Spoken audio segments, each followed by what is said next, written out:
When I start with an internal network penetration test, before I even look at the specific hosts, I'll use a tool called Responder. This tool searches for link local multicast name resolution, LLMNR, and NetBIOS traffic in the environment. That traffic exists because some hosts are not in DNS for that network. So when two hosts need to communicate, one will first search DNS. If the host is not in there, it uses the LMNR or NetBIOS protocols next. With these protocols, the request is broadcast to all other network hosts like, who is the computer named Bob? And normally, if Bob exists and is live, it'll respond with, that's me. However, when Responder runs, it tries to be the first to respond and claim to be Bob. Upon claiming to be Bob, it will then ask the other host to authenticate with credentials. So we capture a username and a password hash from that host. Try to crack the password hash, or we can try to send that hash to other hosts in the network to see if that helps us to log into those.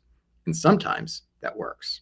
One really easy way to remediate this is to ensure that all hosts are in DNS and LLMNR and NetBIOS protocols are disabled.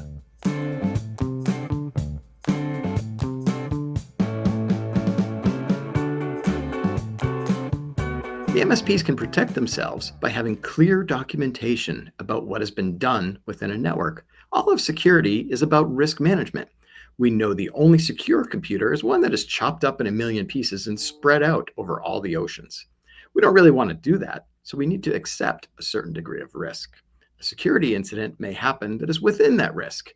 So what an MSP can do to ensure they're not being blamed is to have best practices of security that are in place and that are to a degree that the customer is comfortable with. And those levels are all documented and signed by the customer.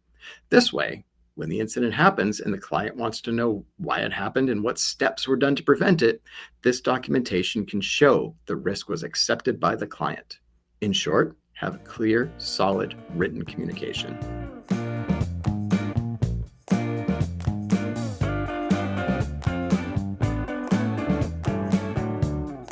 Oh man, your EDR, MDR, or endpoint detection response or managed detection response. There are a couple potential issues here. When you buy one, it may come with a default set of rules. That's great, but you'll need to tune it to your own environment. You want to be sure your operations center is seeing the true positives. A big issue for the operations response team can be alert fatigue. Many times after a company has been breached, we find out that the alerts were seen, but they were deemed as a false positive.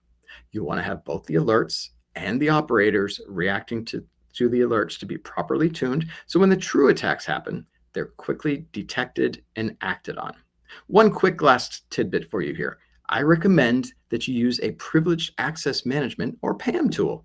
This is a tool that protects your most sensitive network accounts and has made my life as a pen tester much more difficult each time that I encounter it.